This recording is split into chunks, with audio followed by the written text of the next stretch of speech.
Bismillahirrahmanirrahim. Assalamualaikum warahmatullahi wabarakatuh.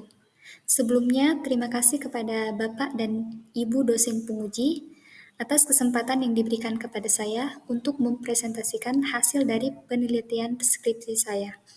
Perkenalkan, nama saya Musfira, NIM 2024 01 0015. Baiklah, selanjutnya saya akan mempresentasikan skripsi dengan judul Efektivitas Praktikum Bahasa Arab sebagai Bahasa Sehari-hari, Studi Kasus Pesantren Indonesia Berkah.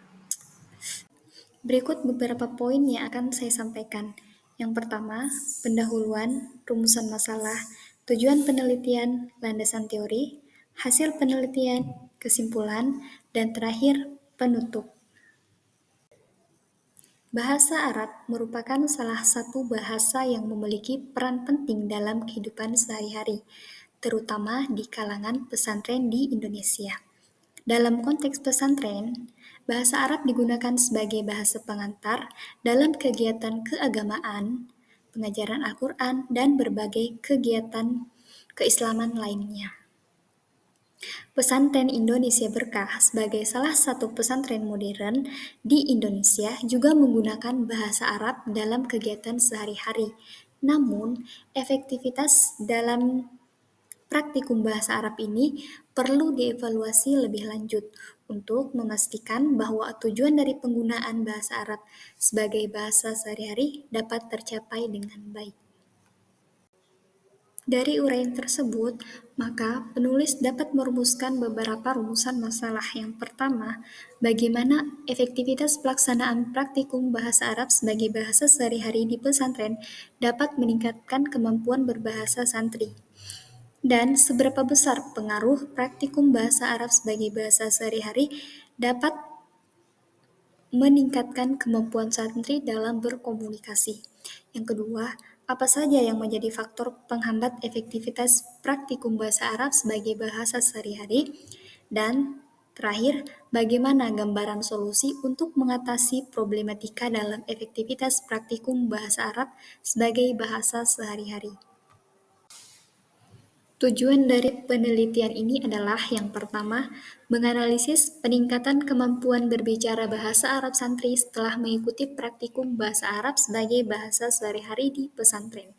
Yang kedua, mengidentifikasi metode dan strategi pengajaran yang paling efektif dalam penerapan bahasa Arab sebagai bahasa komunikasi sehari-hari di pesantren.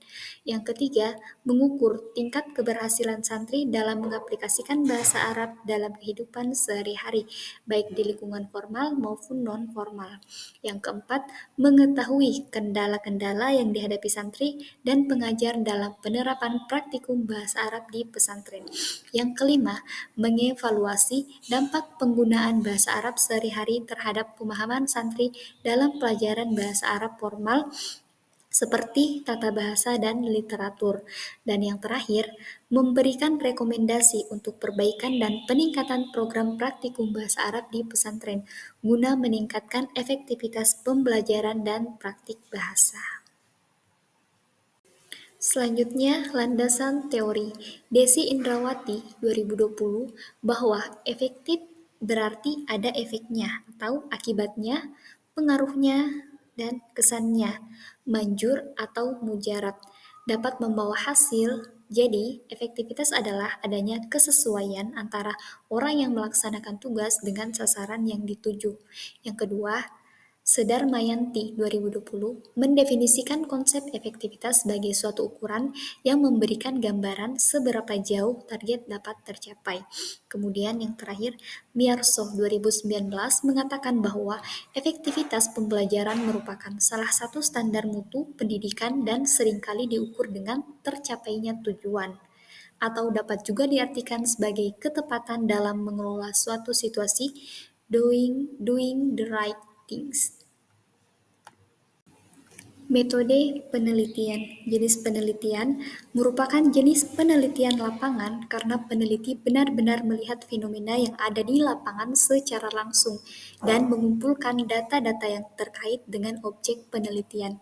Subjek penelitian adalah santri yang aktif mengikuti program praktikum bahasa Arab serta tenaga pengajar yang terlibat dalam proses pembelajaran dan pengawasan praktik berbahasa Arab di pesantren.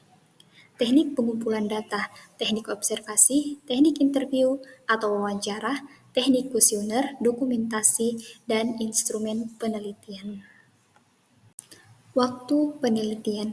Penelitian dilakukan dalam jangka waktu tertentu yang mencakup proses pengajaran dan praktik bahasa Arab di pesantren. Instrumen penelitian yang pertama, mengcrosscheck kembali data tentang penelitian untuk penyajian data yang telah didapatkan dari proses reduksi data. Kemudian, mengolah dan menganalisis data yang diperoleh berdasarkan teori yang digunakan pada penelitian ini. Penarikan kesimpulan. Penarikan kesimpulan disusun dengan cara melakukan penyeleksian kembali terhadap data yang didapat melalui cek dan cross-check. Berikut adalah hasil dari penelitian ini. Dalam penelitian ini, peneliti mengamati upaya untuk mewujudkan efektivitas atau keberhasilan praktikum bahasa Arab di pesantren Indonesia Berkah adalah dengan menciptakan lingkungan bahasa Arab atau bi'ah lugawi. Lingkungan bahasa Arab membuat strategi sebagai berikut: membentuk pengurus bahasa Arab, membentuk lingkungan psikologis, membentuk lingkungan pandang, membentuk lingkungan membaca, dan membentuk lingkungan dengar. Yang mana lingkungan ini terdapat dalam aktivitas-aktivitas kebahasaan Arab santri, baik itu harian, mingguan, bulanan, dan tahunan, memenuhi sarana dan prasarana pembelajaran bahasa Arab yang telah ditetapkan oleh pihak Pondok Pesantren Indonesia Berkah. Lingkungan berbahasa Arab di Pondok Pesantren Indonesia Berkah terjaga dengan baik karena dengan adanya organisasi AIBSO sebagai sistem penggerak disiplin dan bahasa yang membantu musyib dan musyrifah. Kemampuan sistem penggerak disiplin bahasa menjadi hal utama dalam keberhasilan membuat lingua yang efektif. Sebab itu, AIBSO merupakan penggerak dalam pembentukan lingkungan berbahasa Arab ini. Berikut adalah hasil dari penelitian ini.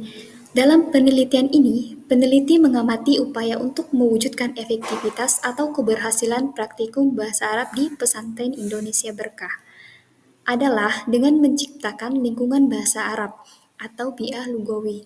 Lingkungan bahasa Arab membuat strategi sebagai berikut: membentuk pengurus bahasa Arab, membentuk lingkungan psikologis, membentuk lingkungan pandang, membentuk lingkungan membaca, dan membentuk lingkungan dengar. Yang mana lingkungan ini terdapat dalam aktivitas-aktivitas kebahasaan Arab santri, baik itu harian, mingguan, bulanan, dan tahunan, memenuhi sarana dan prasarana pembelajaran bahasa Arab yang telah ditetapkan oleh pihak Pondok Pesantren Indonesia Berkah. Lingkungan berbahasa Arab di Pondok Pesantren Indonesia Berkah terjaga dengan baik karena dengan adanya organisasi AIBSO sebagai sistem penggerak disiplin dan bahasa yang membantu musyib dan musyrifah. Kemampuan sistem penggerak disiplin bahasa menjadi hal utama dalam keberhasilan membuat lingua yang efektif. Sebab itu, AIBSO merupakan penggerak dalam pembentukan lingkungan berbahasa Arab ini. Berdasarkan hasil penelitian, dapat disimpulkan bahwa efektivitas praktikum bahasa Arab sebagai bahasa sehari-hari di Pondok Pesantren Indonesia Berkah beserta beberapa faktor yang menghambat efektivitasnya dapat digambarkan sebagai berikut. Pertama, problem yang dihadapi guru dan santri dalam pembelajaran bahasa Arab dan praktik disebabkan oleh beberapa faktor. Beberapa faktor santri yaitu latar belakang pendidikan, motivasi, kesulitan menerapkan muhadazah, dan kurangnya kosakata yang diketahui oleh santri, kurangnya perhatian santri dalam pembelajaran di kelas. Faktor guru yaitu kejelasan dan metode yang digunakan kurang menarik. perhatian dan minat santri mempelajari bahasa Arab. Juga faktor pembina atau musyrif yang kurang tegas atau kurang intens dalam mengontrol bahasa santri ketika berada di asrama. Di samping itu, ada faktor materi, faktor waktu, faktor fasilitas, faktor sosial, atau lingkungan. Terima kasih atas perhatiannya. Terima kasih telah menjadi bagian dari presentasi ini. Semoga presentasi ini memberikan manfaat dan wawasan yang berharga. Mohon maaf apabila banyak kesalahan kata pada penyampaian kali ini. Sekian dari saya. Akhirul kalam. Assalamualaikum warahmatullahi wabarakatuh.